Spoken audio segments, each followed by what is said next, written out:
Olá, cervejeiros, sommeliers, entusiastas de cerveja, bem-vindos a mais um episódio do Beer School.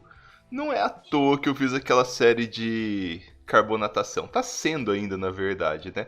Mas é que recentemente, há 3, 4 meses atrás, eu adquiri meu primeiro sistema de enchimento por contrapressão, que foi essa Wintap aqui, olha que legal. Então vamos fazer um review da Wintap aqui, qual foram minhas impressões e se eu vou abandonar o priming de vez para ir para carbonatação forçada ou se ainda vale a pena em algumas situações. Os sistemas de enchimento de contrapressão, que é o Wintap é um deles, né, mas tem um monte de outros tipos, tem aquele classicão lá com a varetinha e com as manivelas. Eles basicamente servem para duas coisas. A primeira é que a gente consiga encher sem espumar, porque se a gente pegasse de uma torneira normal, né, de uma torneira de chopp, por exemplo, se o chopp não tiver, se a cerveja não tiver extremamente gelada e com a carbonatação média assim, você dificilmente vai conseguir encher até a boca sem espumar e sem perder cerveja e ter que ficar esperando cair a espuma e tudo mais. Se ela estiver bem geladinha assim, menos 4 graus, se você conseguir ir lá no limite do não congelar, você ainda consegue encher perfeitamente sem uma enchedora de contrapressão, que é a técnica do beer gun que muita gente usa, né? Mas tem um segundo motivo. O segundo motivo é se livrar do oxigênio, porque quando você coloca uma cerveja a menos 4 graus, a solubilidade do oxigênio ela aumenta muito, muito, muito. E você sempre vai ficar com um pedacinho ainda, né? Porque você não vai encher até o fim, até a boca. Você ainda vai ficar com um pouco de oxigênio. Por mais que você use a beer gun para assoprar CO2 lá dentro, sempre em processos de carbonatação forçada e enchimento por contrapressão ou por beer gun, você vai ter bastante oxigênio. Você vai admitir oxigênio, não que você vai ter bastante. Você tem técnicas para minimizar, né? E a contrapressão ela ajuda justamente com isso, em minimizar a admissão de oxigênio, mas tem que lembrar que mesmo em níveis industriais, onde tem enchedoras que injetam CO2, puxam tudo, injetam CO2, puxam tudo, você ainda tem oxigênio residual. Essa estrutura do Intap, ela é muito simples, muito compacta e é muito legal quando as coisas vão evoluindo assim, viram uma coisa simples, né? Então tá aqui, a gente tem uma garrafinha do Beer School, temos uma alavanca aqui, coloco a garrafa, travo aqui atrás, tá travado.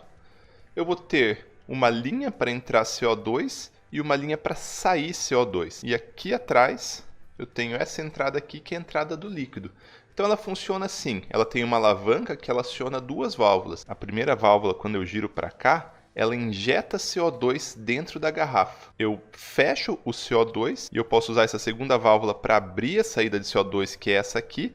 Então todo o CO2 que estava dentro da garrafa, pressurizado, sai e arrasta ar com ele. Então mandando esse CO2 e esse oxigênio para fora, você volta a fechar isso aqui e abre de novo. Enche de CO2 de novo e a garrafa ela vai ser pressurizada. Quando a gente voltar e girar a chave para a segunda posição, essa é a posição do líquido, ela vai abrir a válvula aqui de trás. Como as pressões são as mesmas, tudo aquilo que a gente falou sobre carbonatação está valendo aqui. Existe CO2 na fase gasosa, existe CO2 na fase líquida, e eles estão em equilíbrio. Se você não alterou a pressão, ele está em equilíbrio ainda. Então quando você abrir essa válvula e começar a fluir, ele vai fluir e não vai fazer espuma nenhuma, porque não tem um motivo para o CO2 sair da fase líquida e ir para a fase gasosa.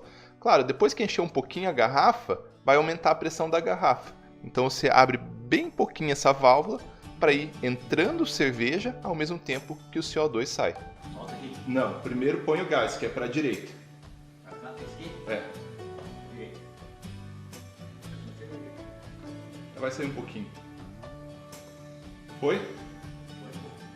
Pode pôr até. Isso. Mas então, aqui vai marcar na zero. Não, você só vai ouvir no ouvido mesmo. Mas é rapidinho, é 2 segundos. Então, não, calma. Libera o ar. Aqui. Isso. Agora fecha, pressuriza de novo. Aqui. Isso. Desce. Agora Abre pro outro lado. abre pro outro lado. Vai no cerveja. E aí libera um pouquinho a pressão ali do lado. Isso.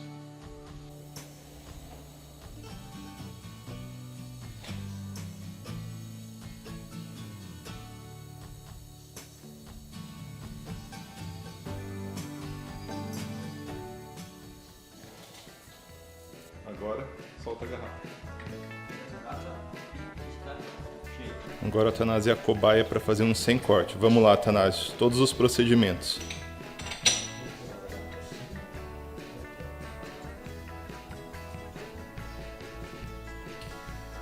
Cerveja.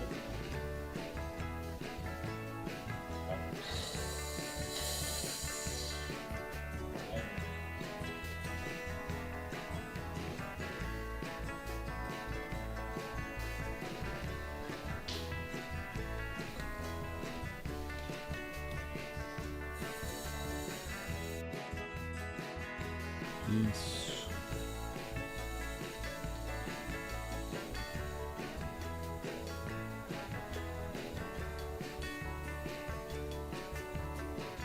Isso. Agora volta pro meio. Despressuriza bem devagar. Mais um pouquinho. Aí. Tá saindo? Aí. Então perde a espuma final ali, ó. Espera ela encerrar. E agora pode tirar. Tirar e colocar a tampinha.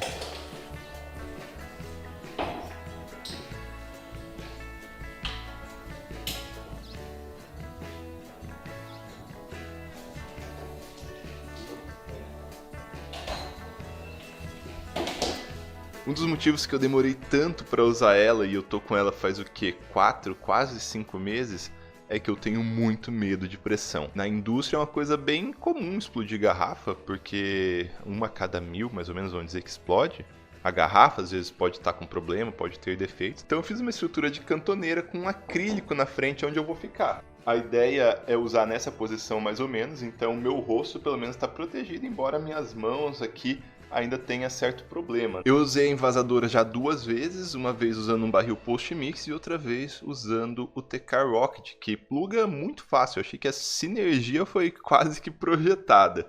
A montagem ela é bem simples, mas requer alguns pontos de atenção. Primeiro você vai carbonatar a sua cerveja de acordo com uma tabela de carbonatação forçada, ou aquelas equações, ou a calculadora que está lá no blog agora. E no dia do invase, você tem que deixar a sua cerveja bem gelada, porque quanto mais gelada, mais solúvel é o CO2, menos CO2 você vai gastar para empurrar a cerveja e menos chance de espumar você vai ter. Então com um barril bem gelado, você pluga o CO2 na mesma pressão nele, e seu cilindro de CO2 ele deve ter um T, porque você vai plugar a entrada de CO2 da Wintap no mesmo T, na mesma pressão. O CO2 ele sai do cilindro e vai para o fermentador ou para o post-mix, e o mesmo, na mesma linha, sai e vai para o Wintap, para ter a mesma pressão. Aí é só plugar a mangueira do barril no Wintap, fazer uma primeira purga, né? Fazer uma sanitizada, fazer uma primeira purga para deixar tudo limpinho.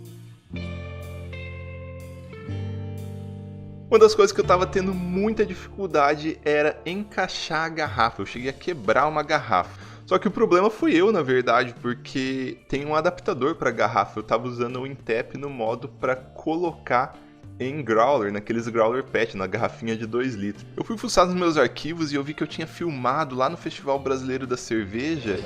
Cerveja 1, puxa pra cima. Cerveja 2, cerveja 3 ou a cerveja 4. Massa, cara, legal.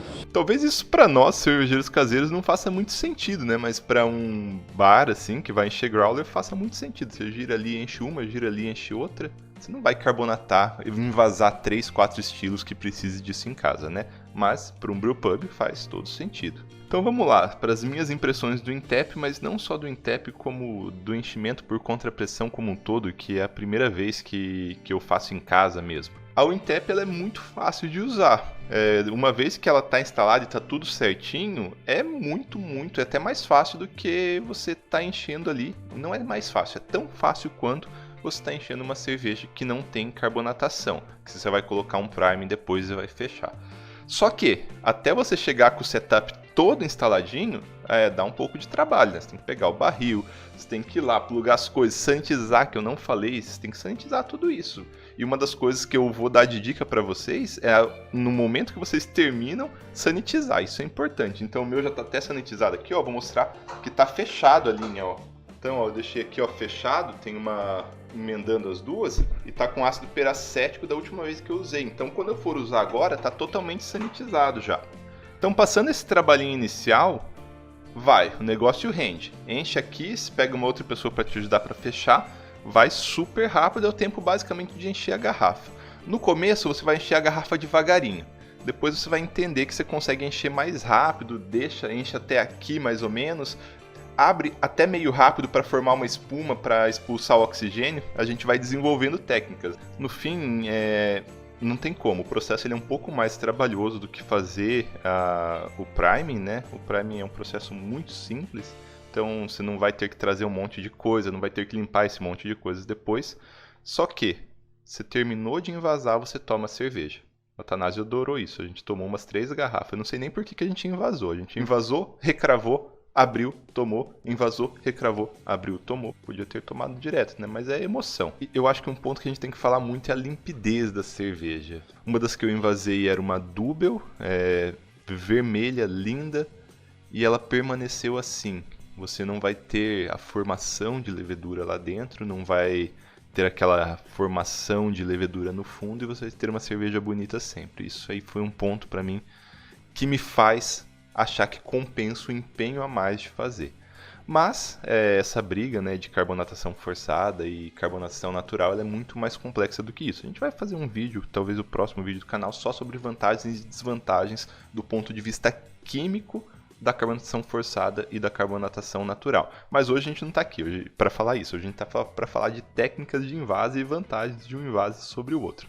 E a clarificação é muito bonito, você pegar aquela cerveja vermelha, abrir ela, isso foi uma das coisas que eu mais gostei. E o fato de eu invasar e poder ir tomar. Sobre a limpeza, você tem que ser esperto que vai ajudar muito. Você terminou ali de invasar, você está com o teu barril sujo ou com o seu fermentador sujo.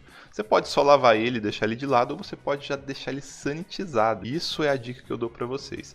Então terminou, lava seu fermentador, lava seu barril, enche ele de ácido peracético ou do sanitizante que você usa, deixa ali o tempo adequado, e aí, em vez de tirar por baixo, por cima, tira pela Wintap. Você vai lavar toda a linha, vai deixar toda a linha sanitizada, bonitinha, dá aquela pressurizadinha no fermentador para ele ficar com uma pressão maior, ou no barril para ficar uma pressão maior. Não tem como entrar nada. Próxima vez que você for usar o barril ou o fermentador, ele vai estar limpo, sanitizado, pressurizado, e a Wintap vai estar limpa, sanitizada, e só não vai estar pressurizada porque não precisa. Então é isso, essas foram minhas primeiras impressões de utilizar o Wintap. Vou fazer algumas adaptações ainda. Tomem cuidado com a segurança, leiam o manual. Se eu tivesse lido o manual, eu não ia ter ficado forçando garrafa aqui sem o adaptador. E até o próximo vídeo.